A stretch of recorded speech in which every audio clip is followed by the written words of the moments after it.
Excuse me. My previous video was on Macbeth, and the witches form a central part of that story. Who knows without them whether or not Macbeth would have fallen to the dark side. Okay, Macbeth is one of my favorite Shakespeare plays. Now, in preparation for this video, I was kindly sent an excerpt from a novel which apparently is based on Macbeth. A man named Terry Pratchett. Maybe you know him, maybe you don't. But we're going to explore his book tonight and see how he treats Macbeth. The wind howled, lightning stabbed at the earth erratically like an inefficient assassin. Thunder rolled back and forth across the dark, rain-lashed hills. The night was as black as the inside of a cat. It was the kind of night you could believe on which the gods moved men as though they were pawns on the chessboard of fate.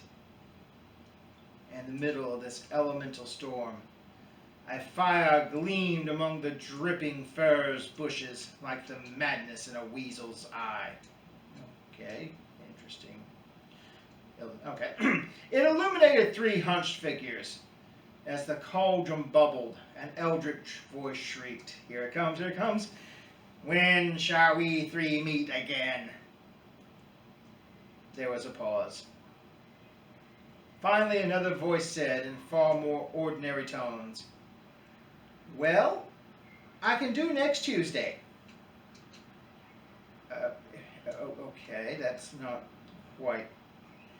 "I'm babysitting on Tuesday," said the one with no hat, but a thatch of white curls so thick it might have been wearing a helmet.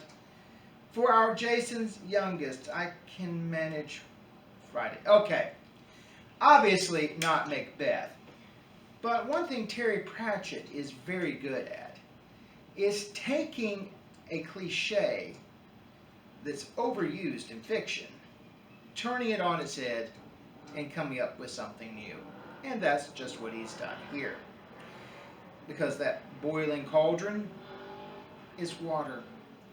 They're using it to make tea. Okay.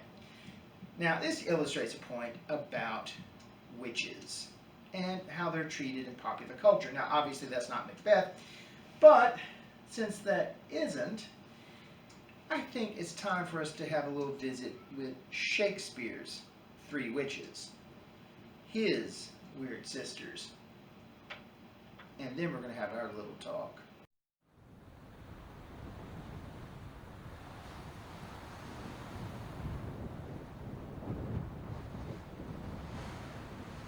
When shall we three meet again? And thunder, lightning, or in rain? When the hurly-burly's done, when the battle's lost and won. It will be air that set of sun.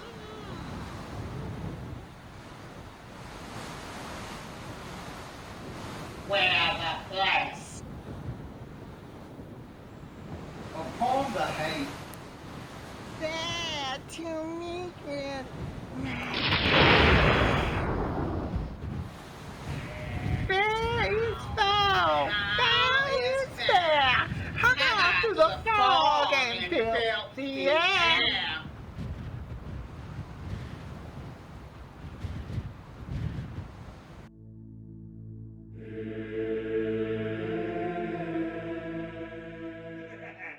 You, my king, are... Excuse me. Sorry. Right. The medieval witch comes down to us as the aged crone, standing over her bubbling cauldron. And I guarantee you, unlike Terry Pratchett's witches, which, well, they're making tea, the contents of a medieval witch's cauldron is full of disgusting, vile, and destructive things. because she has sold her soul to the devil for power. Yeah, right. Well, that's the view of things held by the writers of the Malleus Maleficarum. James I wrote his own book about witches, demonology, and of course Shakespeare, and like so many things in popular culture, he definitely influenced how we view the medieval witch. But who was she really? Which witch is which? Sorry, I chose not to hold myself back on that one. Anyway, the real witches of the Middle Ages weren't these hunched crones cursing the neighborhood. Oh, there might have been a neighborhood witch who, after an argument, may have cursed out her neighbors, but she wasn't calling down demons on them. At least I'm pretty sure she wasn't. Anyway, the real witch. Not the fairy tale version, but the real one was usually the local wise woman. The one who knew which herbs to take to help you sleep or to help settle your stomach. She was the one called upon to deliver quite a few of the children in the village. And she probably had a better rate of curing people than the local barber surgeon with his knife ready to let out the bad humors. Oh, she might use an incantation or two. Usually these were cobbled together from bits and pieces of the Bible, maybe something from Jewish texts, and maybe from half-remembered Celtic rites. Since a lot of these rites were never written down, they were really having to go by memory and, in a sense, making it up as they went along. Sometimes they might use sympathetic magic, have an amulet or something to hold on to. Do these really work? Well, in the strict sense of magic being used, probably not. But if they can make you think it did, that could be some serious headology there. Now, headology, that is actually from Terry Pratchett and his witches. Granny Weatherwax is quite known for headology. But back to the real world witches.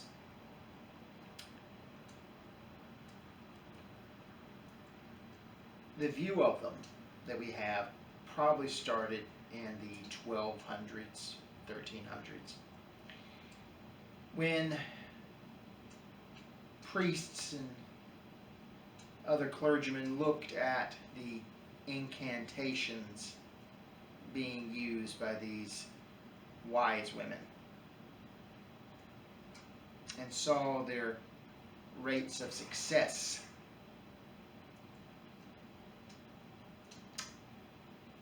Then they became targets. The trials that many of them were put through were formalities. Something done just to say, well, we follow the rules. You know, some of the ways of finding a witch were, do they have a mole? The witch's mark. If you throw them in the water, do they float? Well, I got news for you. I have a mole on my neck, and if you throw me into the water, I am going to float. Alright. Frequently, some of these witches, well, they were already on the fringes of society, living out on the edge, single, maybe widowed. maybe developing dementia. They were easy targets and scapegoats. Need a witch? Well, there's one right there. Does she own her land? Why, yes she does. So, one witch is gone and there's some land ready for redevelopment. Yeah. A lot of these witch trials are nothing more than land grabs. But they continued. And continued. And continued. So the medieval witch became part of the culture. And by Shakespeare's day, there was something to be feared, because they could be coming for you to destroy your life, just like they did Macbeth. Alright, that's just a few little pieces for you to think about. Now, I haven't told you much, and the reason for that is I want to whet your appetite. I want you to go looking for more information about these witches. I've given you some very broad strokes. Now you need to go fill out the rest of the painting. So, as always, I keep saying, stay home, stay safe, keep learning. Now, if you've just watched this and you've enjoyed it, with the minimal information I've given you, then subscribe. Hit the like button, hit the bell notification so you know when something new is coming along the way. And yes, I've got some stuff that's coming up. I will be shooting bits of Merchant of Venice tomorrow to put up. And many of my pieces will wind up on the Renaissance Fair's YouTube channel. So if you're going to watch it there, hit the like button, subscribe, hit the bell notification. So go ahead and do that too. And you really need to be aware of what's coming down on the Renaissance Fair's YouTube channel. As many of you know, we will not be holding the fair this year. It will be a virtual event. And so you need to know when something's coming, to know what we're going to do. The Renaissance Fair is this great, wonderful group of people. Some of them are eccentric, some of them are very intelligent, some of them are very creative, some of them just like wearing silly costumes. And these people have formed a very strange and unique family who once a year gather together for a Renaissance-themed family reunion, and the entire city is invited. So go to the website. Go to the YouTube channel. Keep up with what the family is doing. Okay. Now, that's it for that little plug. Well, I'm going to end this tonight with a piece that was recorded for me by a good friend of mine, Alex Newborn, who helped me out with the Three Witches video that you saw earlier. Now, he decided to record his own take on the Three Witches. So, I end my little broadcast tonight with that. So sit back, enjoy, and be prepared to laugh. Thank you. When shall we three meet again? In thunder, lightning, or in rain? When the hurly-burly's done? When the battle's lost and won? That will be ere the set of sun. Where the place? Upon the heath. There to meet with Macbeth. Did you just say Macbeth? Well, everything else rhymed. But it's Macbeth. Look, she said again. That's a good point. Why did you say again? I come, Greymalkin. Paddock calls. Anon. Fair is foul, and foul is fair. Hover through the fog and filthy air. Fair is foul, and foul is fair.